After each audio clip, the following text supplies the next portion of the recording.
ಹಿಂದಿ ಶೋಗೆ ಹೋದಾಗ bad experience ಬೇಜಾರಾಯ್ತು ಅಂತ ಏನಾಯ್ತು ಅಂದ್ರೆ ಏನ್ ಗೊತ್ತಾ, ಫಸ್ಟ್ ರೌಂಡ್ ಎಲ್ಲ ಆಡಿಷನ್ ಆಗಿದೆ ಆನ್ಲೈನ್ ಅಲ್ಲಿ ಇತ್ತು.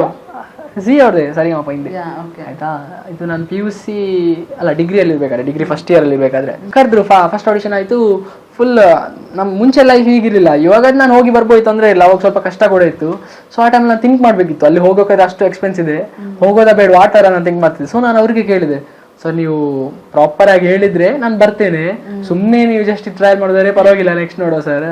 ಅದಕ್ಕೆ ಅವ್ರು ಹೇಳಿದ್ರು ಇಲ್ಲ ನಮ್ಗೆ ಇವರಿಗೆಲ್ಲ ಇಷ್ಟ ಆಗಿದೆ, ನಮ್ಮ ಸೀನಿಯರ್ ಡೈರೆಕ್ಟರ್ಸ್ಗೆ ಇಷ್ಟ ಆಗಿದೆ, ನೀವು ಬರಲೇಬೇಕು, ಮಿಸ್ ಮಾಡಬೇಡಿ, ಇಂಥ ದೊಡ್ಡ ಆಪರ್ಚುನಿಟಿ ಆಗಿದೆ ಅಂತ ಹೇಳಿ. ನಾನು ಫುಲ್ ಹೋಪ್ಸ್, ಹಿಂದಿಗೆ ಹೋದ್ರೆ ಏನೋ ಆಗುತ್ತೆ, ಲೈಫ್ ಸೆಟ್ಲ್ ಆಗೋದು, ಅಮ್ಮನಿಗೆಲ್ಲ ರಿಕ್ವೆಸ್ಟ್ ಮಾಡಿ ಏನಾಗಲ್ಲ ಒಂದು ನೋಡೋಣ ಅಂತ ಹೇಳಿ. ಆ ಟೈಮಲ್ಲಿ ಅಷ್ಟೆಲ್ಲ ಖರ್ಚು ಮಾಡಿ ಅಲ್ಲಿ ಹೋಗಿ ಬೆಳಿಗ್ಗೆ 6-7 ಗಂಟೆಗೇನೋ ಕರೆದ್ರು. ಹೋದೆ, ಅಲ್ಲಿ ಕೂತ್ಕೊಂಡೆ ಆಯ್ತಾ. ನೀರು ಕೇಳೋಕ್ಕೂ ಅಲ್ಲಿ ಜನ ಇಲ್ಲ ಆಯ್ತಾ. ಸುಮ್ಮನೆ ಕೂತ್ಕೊಂಡಿದ್ದೀನಿ. 7 ಗಂಟೆಗೆ ಹೋದವು, ನಂಗೆ ಹಾಡ್ಲಿಕ್ಕೆ ಸಿಕ್ಕಿತ್ತು ಸಂಜೆ 6 ಗಂಟೆಗೆ. ಊಟ ಮಾಡಿಲ್ಲ, ಏನೂ ಇಲ್ಲ, ಅಲ್ಲೇ ಕೂತ್ಕೊಂಡಲ್ಲೇ. ಅದಕ್ಕಿಂತ ಮಧ್ಯ ದೊಡ್ಡ ಜನರೆಲ್ಲ ಡೈರೆಕ್ಟ್ ಹೋಗ್ತಾ ಇದ್ದಾರೆ ಬರ್ತಾ ಇದ್ದಾರೆ, ನಾವೆಲ್ಲ ಹೀಗೆ ನಾರ್ಮಲ್ ಆಗಿ ಹೋದವರು.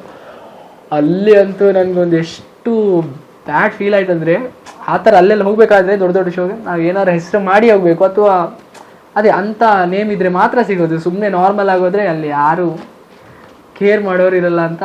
ಹಾಗಾಗಿ ಬಂದವನು ಮತ್ತೆ ಹೋಗೇ ಇಲ್ಲ.